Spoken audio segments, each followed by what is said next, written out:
Non, écoutez, je suis heureux d'avoir mon bac. Je suis aussi heureux d'avoir mon bac que Sarkozy quand il a eu sa bac. Oui, non, alors là, j'explique. Hein, la BAC, c'est la brigade anti-criminalité.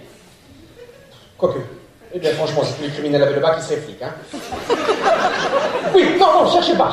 Pour comprendre, faut avoir le bac. Hein. Alors, vous avez créé la BAC, brigade anti-violence.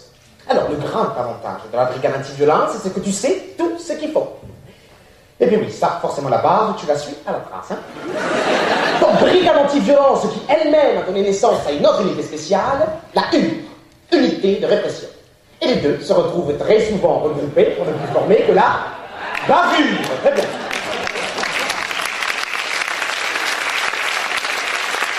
Eh bien, si vous voulez, moi, à l'école, hein, j'étais toujours au coin, tu sais.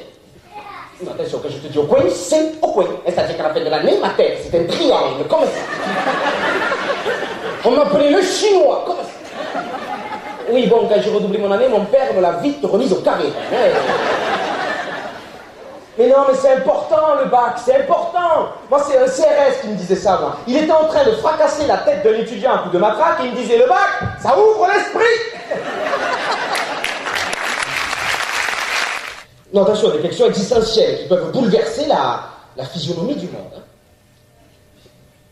Là, justement, j'étais en train de me demander, si le vent fait baisser la température, pourquoi ne pète-t-on jamais lorsque l'on a la fièvre? Non, je pose la question. Alors, oh ouais. Ah, mais arrête de te tromper, enculé, tu m'as sourde. Mais putain, mais le prends pas mal. C'est affectueux, enculé. C'est affectueux. Allez, l'OM, on va gagner. Pourquoi on est les plus forts? Voyez? Vous comprenez? Alors, mon collègue, il est interrogé sur la candidature de Jean-Claude Gaudin aux élections cantonales. Jean-Claude Gaudin, vous voyez qui c'est? Mais si, le vieux port de Marseille. Bon, et bien mon collègue, il croyait que les élections cantonales, c'était un référendum pour savoir si Cantona devait, oui ou non, rejouer en équipe de France. Rassurez-moi, vous faites pas ça non plus. Du coup, tous les voisins au moment de l'orgasme, ouais. Ils se prennent par la main, descendent les escaliers, font le tour de l'immeuble. Il est fait mal. Vous le faites aussi?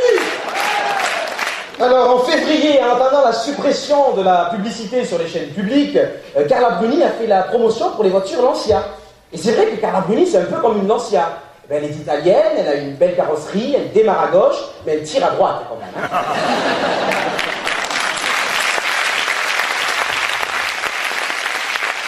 Alors, au mois de mai, la Chine prépare toujours ses Jeux Olympiques. Et alors, pour montrer son attachement aux droits de l'homme, le gouvernement chinois vient de supprimer la peine de mort par décapitation pour les enfants. Pour les adultes, ils n'ont pas encore tranché. Alors, François Fillon a décidé d'aborder les réformes avec plus de doigté. Attention, hein, du doigté pour Fillon, ça s'appelle un toucher rectal.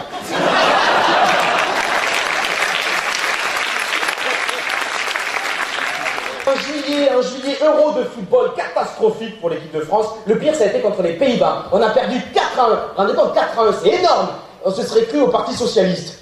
Ah, mais il n'y a que là-bas qu'on voit de telles branlées royales qui viennent de Hollande.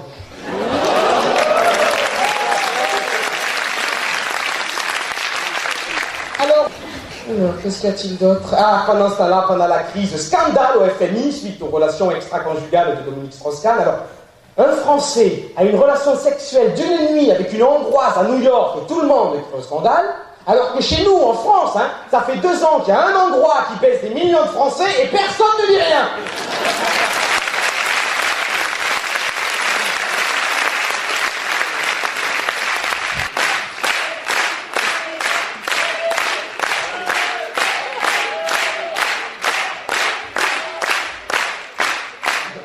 Et si ça me rappelle une histoire géniale qui m'éclate à chaque fois. Moi j'avais un copain qui avait jamais voté de sa vie. Hein. Et bien le jour où elle a incinéré, c'est la première fois qu'il voyait une urne.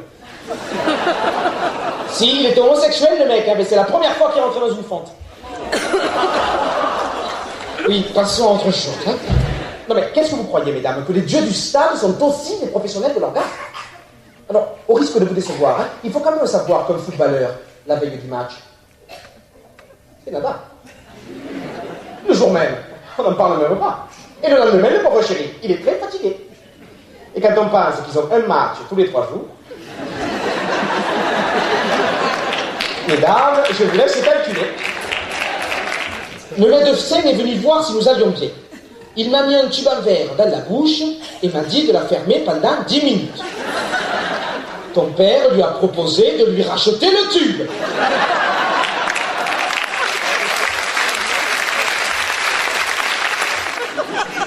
Coincé entre le vernis à ongles et le miroir, réfléchissez, écrasé par des montagnes de protège-slip, gavé par des recettes faites vertueuses, avec comme voisin le portable perdu dans cette jungle féminine qui n'arrête pas de sonner de désespoir, la carte bleue complètement épuisée, le chéquier décharné, la lime à ongles prête à s'évader. Sauvant tous les bâtons de rouge à lèvres persécutés! Vous faites brusquement rallumer la salle et vous vomissez un discours fleuve entrecoupé de hoquets sur l'exploitation des masses laborieuses par les tsars de Russie d'avant la Révolution ou par les sentiers des milices lumineux au Pérou, peu importe, en mettant l'accent sur l'absence de mécanisation dans l'agriculture soviétique à cette époque et sur les injustices énormes entre le système féodal instauré en Sibérie pour faire face aux révoltes incessantes dues au froid insoutenable et celui en vigueur dans les plaines fertiles de l'Oural, surtout entre 1904 et 1909, date à laquelle, etc. N'hésitez pas à mélanger l'Amérique du Sud, l'Europe de l'Est, voire même le Cambodge. De toute façon, plus ce sera incompréhensible et plus les blaireaux prêts à payer 300 balles pour se faire chier du moment qu'ils sont entre eux, vous trouveront génial.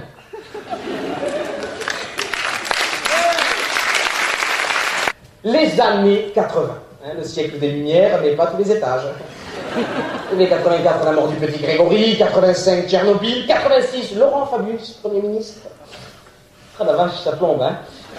D'ailleurs, je l'ai vu, Laurent Fabius, dernièrement à la télévision, il était pâle. Mais depuis sa défaite face à Ségolène Royal, d'ailleurs, il paraîtrait que Strauss-Kahn aurait été le voir et lui aurait dit « Ça va, Laurent ?» Le moral. « Oh, je sens contaminé, là. »